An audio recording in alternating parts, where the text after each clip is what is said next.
പ്രണയകാലം. ആദ്യം തന്നെ പറഞ്ഞോട്ടെ, തൊണ്ടയിൽ ഇത്തിരി കിച്ച് കിച്ച് പ്രോബ്ലംസൊക്കെ ഉണ്ട്. അതുകൊണ്ട് എല്ലാവരും ഒന്ന് അഡ്ജസ്റ്റ് ചെയ്ത് കേൾക്കണേ. പ്രണയകാലം. അച്ഛാ, ഇതാ വെള്ളം. കല്ലുവിൻ്റെ സ്വരം കേട്ടതോടെ അയാൾ കല്ലുവിൻ്റെ മുന്നിൽ നിന്നും പതിയെ മാറി. കല്യാണിയുടെ കയ്യിലെ വെള്ളം വാങ്ങി കുടിച്ചുകൊണ്ട് ശേഖരൻ ചാരു കസേരയിലേക്ക് ചാഞ്ഞു. എങ്കിൽ ഞാൻ ഇറങ്ങട്ടെ കല്ലു. അലീന തോളിലേക്ക് ബാഗ് ഇട്ടുകൊണ്ട് പതിയെ എഴുന്നേറ്റു. ഒന്നും കുടിക്കാതെ നീ ഇരിക്ക്, ഞാൻ കാപ്പിയിടാം, കല്ലു പറഞ്ഞു. വേണ്ടടി, പിന്നീട് ഒരിക്കലാവട്ടെ, അലീന ചെറിയ ചിരിയോടെ പറഞ്ഞു. കല്യാണി. ഉള്ളിൽ നിന്നും വസുമതിയുടെ ശബ്ദം പെട്ടെന്ന് ഓടിയെത്തി. നീ ചെല്ല്, ഞാൻ ഇറങ്ങുക. ഇടതടവില്ലാതെ പിന്നെയും വസുമതി അവളെ വിളിച്ചപ്പോൾ കല്ലുവിനെ അലീന നിർബന്ധിച്ച് ഉള്ളിലേക്ക് വിട്ടു. അച്ഛൻ ഉറങ്ങുകയാണോ? കണ്ണുകൾ അടച്ചിരിക്കുന്ന ശേഖരനിലേക്ക് അലീനയുടെ കണ്ണുകൾ ഉടക്കി. അയാൾ കണ്ണുകൾ തുറന്ന് അവളെ തന്നെ നോക്കി. നേരത്തെ കണ്ട ഭയത്തിൻ്റെ ഒരു അവശേഷിപ്പ് പോലും ഇപ്പോൾ അലീനയുടെ കണ്ണുകളിൽ ഇല്ല എന്നത് ശേഖരൻ അമ്പരപ്പോടെ നോക്കി നിന്നുപോയി. ഭീരുവല്ല അവൾ, സൂക്ഷിക്കണം. പ്രായത്തേക്കാൾ പക്വതയും ദീർഘവീക്ഷണവുമുള്ള ഒരുത്തിയാണ് അലീന. അതിനുമെല്ലാം ഉപരി കണ്ണിൽ നോക്കി ഉള്ളറിയുന്നവൾ. നിറഞ്ഞ ശാന്തത ആണ് അവളുടെ മുഖത്തെങ്കിലും ഉള്ളിൽ നിറയെ തീയാണ്. അയാൾ അന്നേരം കൊണ്ട് അലീനയെ പഠിച്ചു കഴിഞ്ഞിരുന്നു. ആ, എങ്കിൽ അച്ഛൻ കിടന്നോ. വീരസാഹസിക കഥകളൊക്കെ പറഞ്ഞ് ക്ഷീണിച്ചു കാണും. പിന്നെ ഒരു കാര്യം, ഇപ്പോൾ ഉള്ളിലേട്ട് കയറിപ്പോയവളെ ഹൃദയം കൊണ്ട് സ്വീകരിച്ച കുറച്ച് പേരുണ്ട് എൻ്റെ വീട്ടിൽ. പാവങ്ങളാണ്, വെറും പാവങ്ങൾ.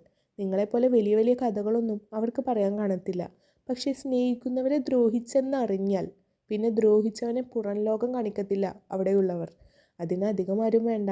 അകത്തേക്ക് പോയവൾ വിഷം തീണ്ടി മരിച്ചു എന്ന് നിങ്ങളിപ്പോൾ പറഞ്ഞ ഭാര്യയ്ക്ക് ശേഷം അകമറിഞ്ഞ് അമ്മച്ചി എന്ന് വിളിച്ച ഒരുത്തി എൻ്റെ വീട്ടിലിരിപ്പുണ്ട്. ഞങ്ങളുടെ ആനിയമ്മ. അച്ഛൻ കാണാത്ത ഒരുപാട് മുഖങ്ങളുണ്ട് കല്യാണിക്ക് വേണ്ടി ജീവൻ കളയാൻ. അവരെയൊക്കെ അച്ഛൻ അറിഞ്ഞു വരുമ്പോഴേക്കും അച്ഛൻ അങ്ങ് പേടിച്ചെന്ന് വരും. അലീന അയാളെ അത്രയും പുച്ഛത്തോടെ നോക്കി തിരിഞ്ഞു നടന്നു. താനൊന്ന് നിന്നെ. പടിപ്പുര കടന്ന് പോവാൻ നേരമാണ് നന്ദൻ്റെ പിൻവിളി അവളെ തേടിയെത്തിയത്. അലീന കൈകൾ കെട്ടി തിരിഞ്ഞു നിന്ന് അവനെ തന്നെ നോക്കി. ചേച്ചിയുടെ കൂടെ പഠിച്ച കൂട്ടുകാരി എന്നൊക്കെ പറഞ്ഞതുകൊണ്ട് മാത്രമാണ് നേരത്തെ ഇയാൾ പറഞ്ഞ അഹങ്കാരം അത്രയും കേട്ടു നിന്നത്. ഇനി അതും പറഞ്ഞ് ഈ വഴിക്ക് വന്നേക്കരുത്, നന്ദൻ വിരൽ ചൂണ്ടിക്കൊണ്ട് അവളോട് പറഞ്ഞു.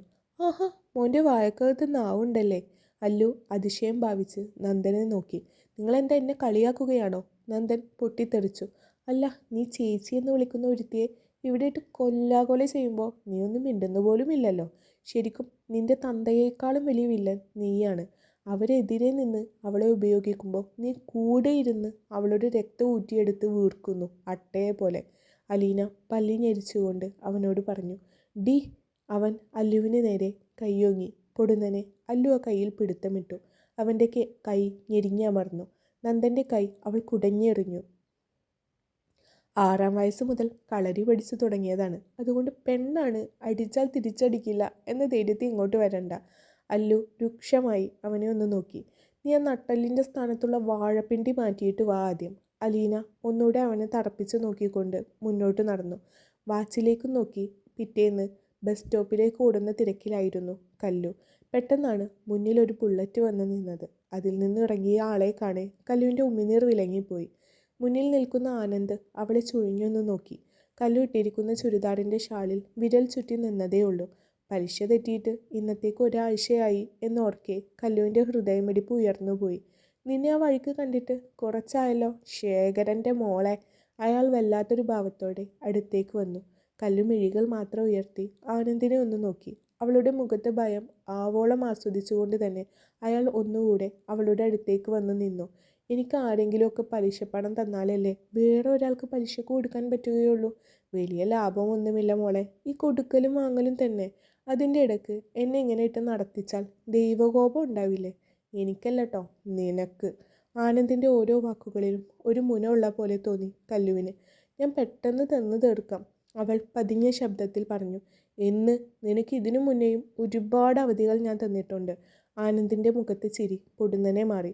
ഒരാഴ്ച കൂടെ, അത്രയും മതി. ദയവ് ചെയ്ത് ഇപ്പോൾ എന്നെ പോവാൻ അനുവദിക്കണം. കല്ലു തൊഴുകൈകളോടെ അയാളെ നോക്കി.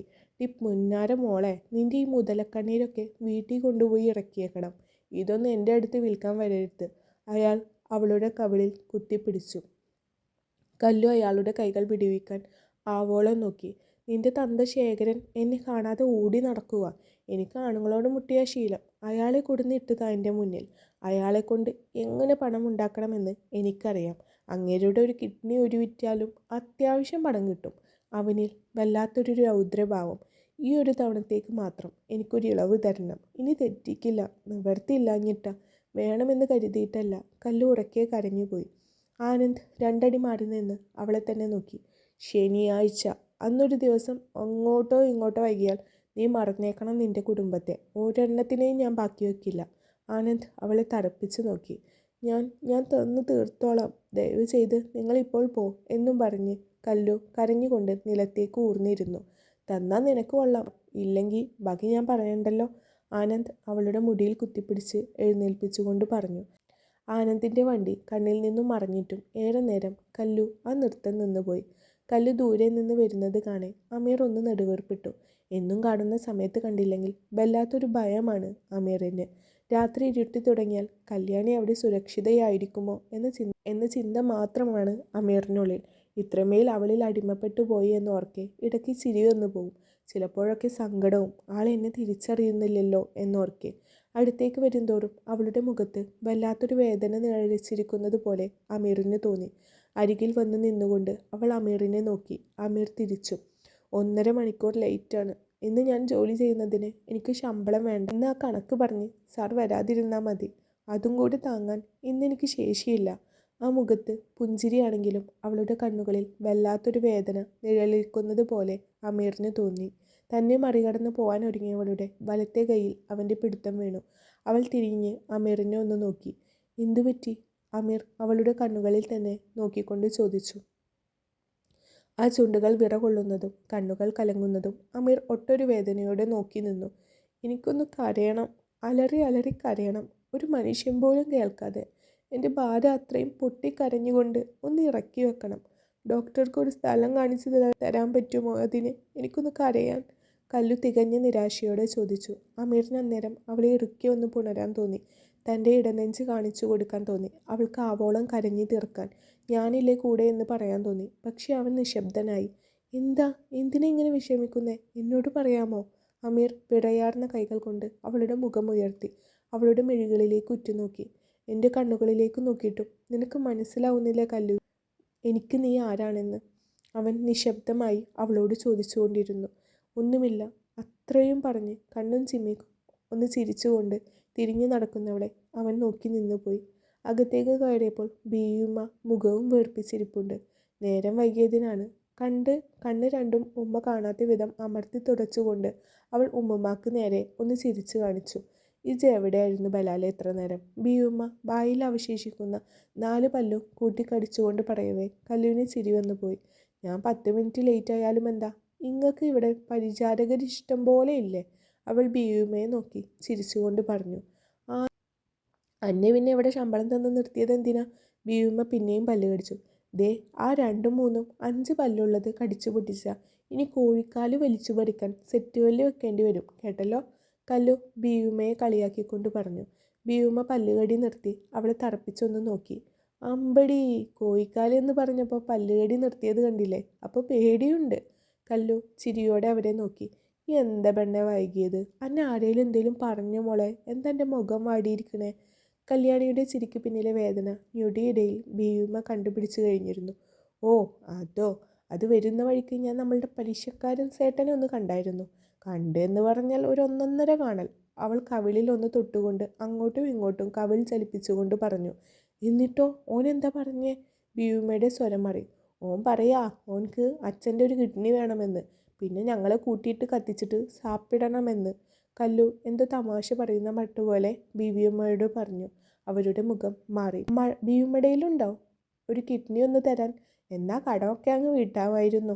അവൾ ഒരു കള്ളനോട്ടത്തോടെ പറയവേ ബിയുമ്മ ചിരിച്ചുപോയി. കൂടെ അവളും. ഓ, അപ്പോൾ അതാണ് പ്രശ്നം. വാതിൽ കടന്നു വരുന്ന അമീറിൽ അവളുടെ നോട്ടം ഉടക്കി നിന്നു. അമീർ കൈകൾ പിണച്ചു കെട്ടി കല്ലുവിനെ തന്നെ നോക്കി നിന്നു ഏറെ നേരം. കല്ലു മിഴികൾ ഉയർത്തിയതുകൂടെയില്ല. കല്യാണി, ഇത് പണ്ടത്തെ കാലമൊന്നുമല്ല, വെള്ളരിക്ക പട്ടണവുമല്ല. അയാളുടെ കയ്യിൽ നിന്നും വാങ്ങിയ കാശിൻ്റെ ഇരട്ടി താൻ ഇപ്പോൾ കൊടുത്തില്ലേ? ഓപ്പറേഷൻ കുബേര പോലെയുള്ള ഒരുപാട് നിയമ സംവിധാനങ്ങളുണ്ട് ഇവിടെ. അങ്ങനെ ഭീഷണിപ്പെടുത്തിയും ദേഹോപദ്രവം നടത്തിയും ഒന്നും ഒരാളുടെ കയ്യിൽ നിന്നും ബലമായി പണം വാങ്ങാനൊന്നും കഴിയില്ല. അല്ലെങ്കിൽ തന്നെ നിന്റെ അച്ഛൻ വാങ്ങിയതല്ലേ അല്ലേ? അയാൾക്ക് കുറ്റബോധവും പശ്ചാത്താപവും കൊണ്ട് നടക്കുകയല്ലേ? അപ്പോൾ നിന്റെ അച്ഛൻ തന്നെ വീട്ടിട്ട കടം. അല്ലാതെ നിന്നെ കരിവാക്കി അയാൾ അടുക്കളപ്പുറത്ത് ഒളിച്ചാൽ ശരിയാവുമോ? അമീറിന് ദേഷ്യം വന്നുപോയി. വരുന്നവരും പോകുന്നവരും ഒക്കെ അവളുടെ മെക്കെട്ടാണ്. അവളാണെങ്കിലോ എത്ര കണ്ടാലും കൊണ്ടാലും പഠിക്കില്ല. ഇഷ്ടമാണ്, സ്നേഹമാണ്, എൻ്റേതാണ് എന്നൊക്കെ പറഞ്ഞ് പിടിച്ചു വെക്കാൻ കൈക്കരുത്തും ചങ്കുറപ്പും അമീറിനുണ്ട്. പക്ഷെ അതൊക്കെ വെറുതെ ആവുകയുള്ളൂ. ഒരു നീർക്കുമിളയുടെ ആയുസ് പോലും തരില്ല മുന്നിൽ നിൽക്കുന്നവൾ എൻ്റെ വാക്കിന്. ആദ്യം അവളുടെ അപകർഷതാബോധം കേൾക്കേണ്ടി വരും. അത്രയും അധികം നിറത്തിൻ്റെ പേരിൽ അവളുടെ മനസ്സ് വലിച്ചു കീറിയിട്ടുണ്ട് എല്ലാവരും കൂടെ. അതും കഴിഞ്ഞാൽ അവളുടെ അടുത്ത ചോദ്യം സഹതാപം കൊണ്ടാണോ എന്നായിരിക്കും.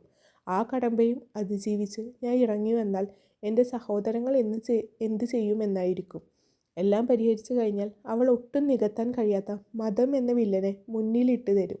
ഈ മുടന്ത ന്യായങ്ങളൊന്നുമില്ലാതെ, അപകർഷതാബോധമില്ലാതെ സ്വന്തം കാലിൽ നിൽക്കുമ്പോൾ, സ്വന്തമായി ശരിയും തെറ്റും വേർതിരിച്ചറിയാൻ കഴിയുമ്പോൾ, മറ്റുള്ളവരുടെ കാപട്യം നിറഞ്ഞ മുഖം മൂടികൾ സ്വയമേ തിരിച്ചറിഞ്ഞ് മുന്നോട്ട് നടക്കാൻ ഒരാളുടെയും ആശ്രയം വേണ്ടാത്ത എന്നേക്കാൾ ഒരുപാട് മുകളിൽ നിൽക്കുന്ന ഒരുവളെയാണ് ഞാൻ സ്വപ്നം കാണുന്നത്. അങ്ങനെ ഒരുവളാക്കി അവളെ മാറ്റാൻ ഏതറ്റം വരെയും അമീർ പോവും, ഏതറ്റം വരെയും. അമീർ ദീർഘമായി ഒന്ന് നെടുവീർപ്പിട്ടു. അച്ഛൻ എന്ത് ചെയ്യണമെന്നാണ് ഡോക്ടർ പറയുന്നത്? അച്ഛനെ പോലെ ഒരാൾക്ക് അതൊന്നും വീട്ടാൻ കഴിയില്ല. ഈ പ്രായത്തിൽ ഇനി എന്ത് ജോലി എടുക്കുമെന്നാണ്. ഇന്ന് ചെയ്തു കൂട്ടിയതിനൊക്കെ അച്ഛൻ നീറിയിരിക്കുകയാണ്. അതിൻ്റെ കൂടെ അച്ഛൻ വരുത്തി തീർത്ത ബാധ്യതകളുടെ കണക്കും കൂടെ അച്ഛന് മുന്നിൽ കൊണ്ടിടാൻ എനിക്ക് ആവില്ല. കല്ലു അമീറിനെ നോക്കി പറഞ്ഞു. നീ ഒരിക്കലും മാറില്ല കല്യാണി. മാറ്റിയെടുക്കാൻ ശ്രമിക്കുന്നവർ തോറ്റുപോവുകയേ ഉള്ളൂ. അമീർ വെട്ടിത്തിരിഞ്ഞ് മുറി വെട്ടിയിറങ്ങി. അമീർ പോയ വഴിയെ അല്പനേരം നോക്കി കല്ലു ബീവിമയുടെ അരികിലേക്കിരുന്നു. എനിക്ക് ആരെയും വിഷമിപ്പിക്കാൻ കഴിയില്ല ഉമ്മ. ഞാൻ അങ്ങനെ ചെയ്യാൻ പഠിച്ചിട്ടുമില്ല. അത് ഇന്നത്തെ കാലത്ത് വലിയ തെറ്റാണല്ലേ? കല്ലു ബീവിയുമ്മയുടെ മടിയിലേക്ക് ചാഞ്ഞു. അവൾ ആ ചുളുങ്ങിയ വിറക്കുന്ന വിരലുകൾ കൊണ്ട് അവളുടെ നെറുകയിൽ തലോടിക്കൊണ്ടിരുന്നു. ആരുടെ ഭാഗം നിൽക്കണമെന്ന് ആ ഉമ്മക്കും അറിയില്ലായിരുന്നു. കയ്യിലിരിക്കുന്ന നോട്ടുകെട്ടുകൾ കാണെ അവളുടെ കൈയൊന്ന് വിറച്ചുപോയി. അവൾ പിടർന്ന മിഴികളോടെ അമീറിനെ നോക്കി നിന്നുപോയി. എന്താ ഇത്? കല്യാണിയുടെ സ്വരം ഇടറി. പണം, നിന്റെ പലിശക്കാരൻ്റെ കടം വീട്ടണ്ടേ? അമീർ ഇരു കൈകളും കൂട്ടി കെട്ടിക്കൊണ്ട് ചോദിച്ചു. ഡോക്ടറോട് സഹായിക്കാൻ ഞാൻ പറഞ്ഞില്ലല്ലോ അതിന്. അവൾ ഒട്ടും വിട്ടുകൊടുക്കാൻ തയ്യാറായില്ല. അന്നേരം കൊണ്ട് അവൾ അമീറിനെ പഠിക്കുകയായിരുന്നു. എന്നെപ്പോലെ ഒരു പെണ്ണിൻ്റെ കാര്യത്തിൽ എന്തിന് ഇയാളെപ്പോലെ ഒരാൾ ഇത്രമാത്രം രോഷം കൊള്ളണം?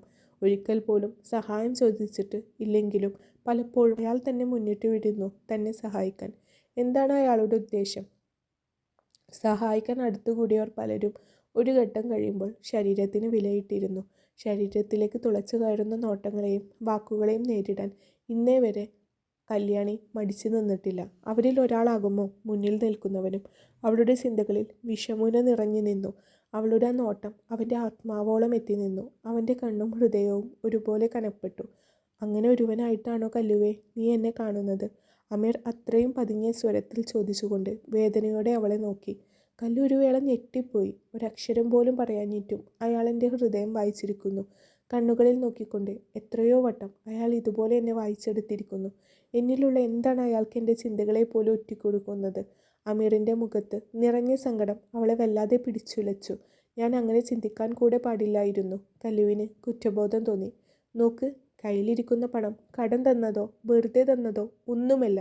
ഇത് നീ ചെയ്യാൻ പോകുന്ന ജോലിക്ക് മുൻകൂട്ടി തന്ന ഒരു തുകയാണ്. എന്ത് ജോലി? അവൾ ആകാംക്ഷയോടെ അവനെ ഉറ്റുനോക്കി. നീ അത്യാവശ്യം തേക്കുമെന്നല്ലേ പറഞ്ഞത്? ഒരേ നിറത്തിലും ഡിസൈനിലുമുള്ള 120 ഉടുപ്പുകൾ 5 മുതൽ 14 വയസ്സ് വരെ കുഞ്ഞുങ്ങൾക്ക് തയ്ക്കണം. ഇതൊരു അനാഥാലയത്തിലേക്കുള്ള വർക്കാണ്. ഇതൊരു പ്രോഗ്രാമിനുള്ളതാണ്. സോ തീമുണ്ടാകും. അതിനനുസരിച്ച് വേണം ഡ്രസ്സ് ഡിസൈൻ ചെയ്യാൻ. ഇത് കണ്ടിട്ട് ഇഷ്ടപ്പെട്ട ഇതുപോലെ ഒരുപാട് ഓർഡർ കിട്ടും. ഇത് എൻ്റെ ഉപ്പയുടെ ഫ്രണ്ട് നടത്തുന്ന ഒരു സ്ഥാപനമാണ്, സ്നേഹാലയം. കേരളത്തിൽ തന്നെ ഒരുവിധ എല്ലാ ജില്ലകളിലും ഇവിടെ ഇത് സ്റ്റാർട്ട് ചെയ്തിട്ടുണ്ട്. യാതൊരു വിധത്തിലുള്ള ലാഭവും പ്രതീക്ഷിക്കാതെ അദ്ദേഹം നടത്തുന്ന സ്ഥാപനം. അവിടെയുള്ളവർക്കെല്ലാം ഉടുക്കാനുള്ള വസ്ത്രങ്ങൾ നല്ല ക്വാളിറ്റിയിൽ ന്യായമായ വിലയിൽ. അതാണ് കല്യാണിയുടെ ആദ്യത്തെ കടമ്പ. അവിടെയുള്ളവർ അവിടെ തന്നെ ഫുഡ് ഉണ്ടാക്കുന്ന ഒരു സംവിധാനമായിരുന്നു ഇതുവരെ. ഇനി മുതൽ ക്യാൻറ്റീൻ പുറത്താർക്കെങ്കിലും നടത്താൻ കൊടുത്താലോ എന്നൊരാശയം അങ്കിൾ മുന്നോട്ട് വെച്ചിട്ടുണ്ട്. തനിക്ക് കഴിയുമെങ്കിൽ അതും ഏറ്റെടുക്കാം. ഞാൻ സംസാരിക്കാം അവരോട്. അമീർ പറഞ്ഞു നിർത്തിക്കൊണ്ട് തന്നെ കണ്ണിമ വെട്ടാതെ നോക്കി നിൽക്കുന്നവളുടെ മുഖത്തേക്ക് തന്നെ ഉറ്റുനോക്കി. ഞാൻ ഞാൻ ഒറ്റയ്ക്ക് എങ്ങനെയാ ഇത്രയും വലിയൊരു കാര്യം ഏറ്റെടുക്കുന്നത്? അവൾ അമീറിലേക്ക് തന്നെ ആശ്രയം തേടി. എല്ലാം മുന്നിലേക്ക് ഇട്ട് തരാൻ ഞാൻ തൻ്റെ ഭർത്താവൊന്നുമല്ലല്ലോ കല്യാണി. അമീർ അവളെ ചുഴിഞ്ഞു നോക്കിക്കൊണ്ട് ചോദിച്ചു. അവളുടെ കവിൾ പൊടുന്നനെ വീർക്കുന്നതും കണ്ണുകളിൽ പരിഭവം നിറയുന്നതും അവൻ നോക്കി നിന്നു. ഒരു പെണ്ണെന്ന നിലയിൽ താൻ വിചാരിക്കുന്ന പോലെ ഒരു തരത്തിലുമുള്ള ലാഭങ്ങളോ മോഹങ്ങളോ ഇല്ലാതെ നിനക്കിതാ ഞാൻ ഒരു വഴി കാണിച്ചു തന്നിരിക്കുന്നു. അത് വെട്ടിക്കീറി ലക്ഷ്യസ്ഥാനത്തേക്ക് എത്തേണ്ടത് നീയാണ്. ഇതിലൂടെ നീ കോടീശ്വരിയാവും എന്നല്ല ഞാൻ പറയുന്നത്. പക്ഷെ നിന്റെ കടങ്ങൾ വീടും, കുടുംബം മെച്ചപ്പെടും. എല്ലാത്തിനും ഉപരി നിനക്ക് തുടർന്ന് പഠിക്കാൻ ഒരുത്തൻ്റെയോ ഔദാര്യം വേണ്ടിവരില്ല. കല്ലു ഒന്നും പറഞ്ഞില്ലെങ്കിലും അവളുടെ കൈ ആ നോട്ടുകെട്ടിൽ മുറുകുന്നത് അമീർ ചെറിയ ചിരിയോടെ നോക്കി നിന്നു. മുങ്ങിച്ചാവാൻ പോകുന്നവന് കിട്ടിയ കച്ചിത്തുരുമ്പ്. അതാണ് ആ പണം എന്നത് അമീറിന് നല്ല നിശ്ചയമുണ്ടായിരുന്നു. പിന്നെ ഒരു കാര്യം. എന്താ? കല്ലു അമീറിനെ തന്നെ നോക്കി. നേരത്തെ തൻ്റെ സംശയവും നോട്ടവും എന്നെ വല്ലാതെ തളർത്തി കളഞ്ഞു കേട്ടോ. വല്ലാതെ. അമീറിൻ്റെ മുഖത്ത് ഇന്ന് വരെ കാണാത്ത ഒരു ഭാവം കാണെ കല്ലു അത് നോക്കി നിന്നുപോയി. ഞാൻ അതിന് ഡോക്ടറെ ഒന്നും പറഞ്ഞില്ലല്ലോ. കല്ലു ഒട്ടും നോട്ടം പിൻവലിക്കാതെ തന്നെ അവനെ നോക്കിക്കൊണ്ട് ചോദിച്ചു. എന്തിനാണ് നീ ഏറെ പറയുന്നത്? ഒന്ന് നോക്കിയാൽ മതി കല്യാണി. ആ നോട്ടത്തിൽ നിന്നും നിന്റെ മനസ്സ് വായിക്കാനുള്ള ഡിഗ്രിയൊക്കെ എന്നെ പടക്കുന്നന്ന് എനിക്ക് ദൈവം തന്നിട്ടുണ്ട്. അമീർ ഒന്ന് ചിരിച്ചു. ഏറെ നേരം കല്ലു അവനെ തന്നെ നോക്കി നിന്നു. ആരാണ് നിങ്ങൾക്ക് ഞാൻ? മിഴികൾ ഒന്ന് വെട്ടിക്കുക കൂടാതെ അവൾ അത് ചോദിക്കുമ്പോൾ ലോകമൊട്ടാകെ അവളിലേക്ക് ചുരുങ്ങുന്ന പോലെ തോന്നിയവന്. നിനക്കറിയില്ല കല്യാണി. അവൻ്റെ സ്വരം നേർത്തു. ഹൃദയം ഇടിച്ചുയർന്നു. അവളൊന്ന് കണ്ണ് ചിമ്മി തുറന്നു. രക്ഷകൻ, അങ്ങനെ വിളിക്കാനാണ് എനിക്കിപ്പോൾ തോന്നുന്നത്. കല്ലുവിൻ്റെ മിഴികൾ തുളുമ്പി. സ്വരം നേർത്തു. ഉള്ളം തേങ്ങി. ഇതാ ഭൂമിയിൽ തന്നെ സഹായിക്കാൻ ഒരുവൻ. ഒരു ലാഭവും പ്രതീക്ഷിക്കാതെ, ഒരു ബന്ധങ്ങളുടെ വേലിക്കെട്ടുകളുമില്ലാതെ തന്നെ ഒരുവൻ. അമീർ അവളുടെ കണ്ണുകളിലെ കാന്തിക വലയത്തിൽ കുരുങ്ങിപ്പോയി. പുറത്ത് കടക്കാൻ കഴിയാത്ത വിധം. തുടരും സൂര്യകാന്തി. ഒട്ടും വയ്യാതിരിക്കുകയാണ്. ശബ്ദത്തിൽ ചെറിയ ചെറിയ പ്രശ്നങ്ങളുണ്ടാവും. ജലദോഷവും അലർജിയും എല്ലാം ആവശ്യത്തിൽ കൂടുതലുണ്ട്. അപ്പോൾ നിങ്ങളതൊന്ന് അഡ്ജസ്റ്റ് ചെയ്യുമെന്ന് പ്രതീക്ഷിക്കും. കാത്തിരിക്കുന്നവരെ മടുപ്പിക്കണ്ടല്ലോ എന്ന് കരുതി മാത്രം ഇട്ടൊരു പാട്ടാണ്. ദയവ് ചെയ്ത് ഇതുവരെ സബ്സ്ക്രൈബ് ചെയ്യാത്തവർ സബ്സ്ക്രൈബ് ചെയ്യണം. അതേപോലെ തുടർന്നും നിങ്ങളുടെ സപ്പോർട്ട് ഉണ്ടാവുമെന്ന് പ്രതീക്ഷിക്കുന്നു. എല്ലാവരും നിങ്ങളുടെ അഭിപ്രായങ്ങൾ കമൻറ്റ് ബോക്സിൽ അറിയിക്കുക. പ്രണയകാലം കൂടാതെ വേറെയും കുറച്ച് കഥകൾ ഞാൻ പോസ്റ്റ് ചെയ്തിട്ടുണ്ട്. ഒറ്റയിരുപ്പിന് കേൾക്കാൻ പറ്റിയ ചെറിയ ചെറിയ കഥകളാണ്. അത് ഒരിക്കലും പ്രണയകാലം ഇഷ്ടപ്പെട്ടവർക്ക് ഒരിക്കലും അതും നിരാശപ്പെടുത്തില്ല ഞാൻ വിശ്വസിക്കുന്നു. പ്യൂപ്പ എന്നൊരു കഥ ഞാൻ ഇട്ടിട്ടുണ്ട്. 25K ആളുകൾ വായിച്ചൊരു കഥയാണ്. ഇതുവരെ വായിച്ച കഥകളിൽ നിന്നും ചെറിയൊരു വ്യത്യാസമെങ്കിലും അത് വായിക്കുമ്പോൾ നിങ്ങൾക്ക് അനുഭവപ്പെടുമെന്ന് എനിക്ക് 100% ഉറപ്പാണ്. നിങ്ങളുടെ സപ്പോർട്ട് തുടർന്നും പ്രതീക്ഷിക്കുന്നു. Crime thriller story, horror thriller story അതൊക്കെ മനസ്സിൽ കിടന്ന് കറങ്ങി നടക്കാൻ തുടങ്ങിയിട്ട് കുറച്ച് ദിവസമായി. അങ്ങനത്തെ ഒരുപാട് തീമുകൾ മനസ്സിലുണ്ട്. അതെല്ലാം എഴുതി കഴിഞ്ഞാൽ നിങ്ങൾ സ്വീകരിക്കുമോ എന്ന് എനിക്കറിയില്ല. നിങ്ങൾക്ക് താല്പര്യമുണ്ടെങ്കിൽ കമൻറ്റ് ബോക്സിൽ അറിയിക്കുക. ഒരുപാട് സ്നേഹം. Thank you.